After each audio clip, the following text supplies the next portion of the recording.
Bueno, doctores, el tema que vamos a ver hoy es shock. El ATLS define el shock como una anormalidad del sistema circulatorio que produce una perfusión a los órganos y una oxigenación tisular inadecuada. La hemorragia es la causa más común de shock en el paciente traumatizado y la mayoría de pacientes en estado de shock tienen hipovolemia, pero pueden sufrir de shock cardiogénico, neurogénico o shock séptico. En la fisiopatología del shock, en la pérdida sanguínea, encontraremos que a nivel celular las células perfundidas y oxigenadas inadecuadamente pierden substratos esenciales para el metabolismo aeróbico normal y para la producción de energía. Si el proceso no se revierte, ocurre un daño celular progresivo, que son alteraciones en la permeabilidad endotelial, edema tisular adicional y puede producirse la muerte celular. El control definitivo de la hemorragia y la restauración de un volumen circulante adecuado son las metas de tratamiento del estado de shock hemorrágico. Habrá distintas etiologías, pero ¿cómo vamos a reconocer que el paciente está en shock? Cualquier paciente lesionado que esté frío y taquicárdico debe de considerarse en estado de shock hasta que se demuestre lo contrario. Un valor bajo de hematocrito después de la lesión sugiere una pérdida masiva de sangre, pero un hematocrito normal no excluye una pérdida de sangre. El déficit de base y niveles de lactato pueden ser útiles para determinar la presencia y severidad del shock.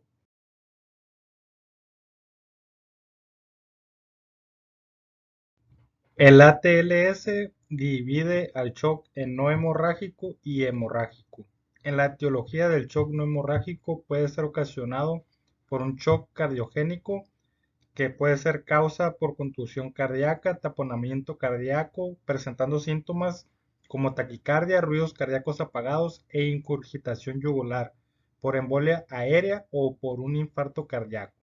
También se presentará el neumotórax. Atención, que la exploración física se presenta con ausencia de ruidos respiratorios, desviación traqueal e hiperresonancia en tórax afectado, la cual hace necesaria la descompresión torácica inmediata. Otro tipo de shock no hemorrágico es el shock neurogénico, que se presenta con hipotensión sin taquicardia o hipotensión sin vasoconstricción cutánea.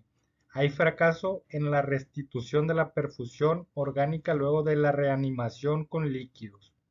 Séptico, que se presenta principalmente en pacientes con contaminación de la cavidad peritoneal por contenido intestinal.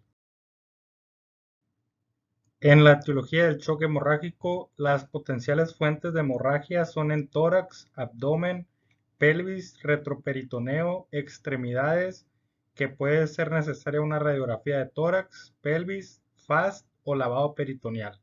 Si hay signos de shock, el tratamiento debe instituirse como si el paciente estuviera hipovolémico.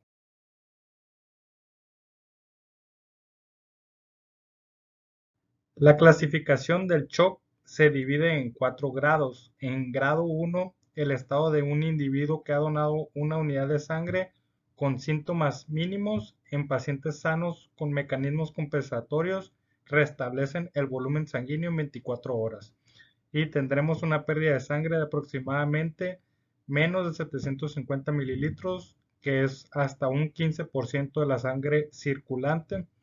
Tendremos una frecuencia cardíaca menor de 100, una presión arterial sistólica normal, una presión de pulso normal o un poco aumentada, una frecuencia respiratoria de 14 a 20 y un índice de gasto urinario mayor de 30.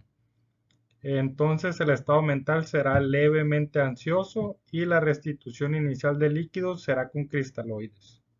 Grado 2 tendrá una pérdida de sangre de aproximadamente de 750 mililitros a 1500 mililitros, con un porcentaje de 15 a 30%, y será por lo general una hemorragia no complicada que requiere de reanimación con cristaloides, y lo significativo de este grado es que inician con taquicardia y ansiedad.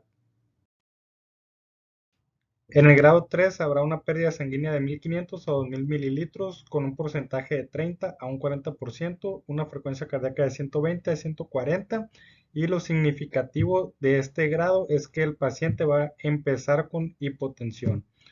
Y en el grado 4, que ya es grave, habrá una pérdida mayor de 2000 mililitros de sangre con un porcentaje mayor del 40% de sangre, con una frecuencia mayor de 140. Generalmente el gasto urinario será insignificante y el paciente perderá la conciencia y habrá una disminución del pulso y la presión arterial y generalmente requieren de transfusión sanguínea rápida y de intervención quirúrgica probablemente.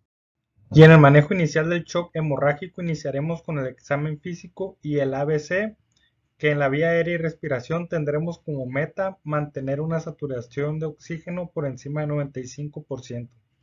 En la circulación, la meta será un control de la hemorragia mediante presión directa o torniquete. En el déficit neurológico, el examen neurológico determinará el nivel de conciencia, la motilidad ocular, respuesta pupilar y mejor función motora y el grado de sensibilidad. En la exposición, el examen será completo en busca de posibles lesiones asociadas. En las vías de acceso vascular se realizará inserción de dos catéteres intravenosos periféricos de grueso calibre con un mínimo de 16 G. En niños menores de 6 años se debe de intentar la colocación de la aguja intraósea. Y la terapia inicial con líquidos será inicialmente con un bolo de líquidos de 1 a 2 litros para un adulto y de 20 mililitros por kilo para los pacientes pediátricos. Durante el shock se evaluarán los líquidos y la perfusión sanguínea. Se utilizará cateterización vesical para medir el gasto urinario, que debe ser aproximadamente de 0.5 mililitros por kilo por hora en el adulto y 1 mililitro por kilo por hora en el paciente pediátrico. En el equilibrio ácido-base, los pacientes en etapa temprana del shock hipovolémico tienen alcalosis respiratoria debido a taquipnea, seguido de acidosis metabólica debido al metabolismo anaerobio que resulta de una perfusión tisular inadecuada y de la producción de ácido láctico. Por eso es importante evaluar el ácido base en el paciente. Y en caso de una restitución de sangre que ocupe el paciente un concentrado eritrocitario, se realizarán pruebas cruzadas en pacientes con hemorragia exsanguinante y cuando no se puede conseguir sangre del tipo específico, se deben de administrar concentrados de eritrocitos de tipo O. Bueno, las decisiones terapéuticas serán basadas en la respuesta a la reanimación inicial con líquidas, que será una respuesta rápida, transitoria y una respuesta mínima. En la respuesta rápida, los signos vitales regresan a lo normal y habrá una pérdida sanguínea estimada del 10 al 20%.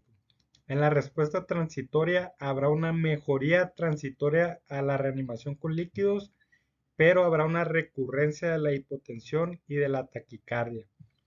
Esta se encuentra en una pérdida sanguínea estimada de 20 al 40%.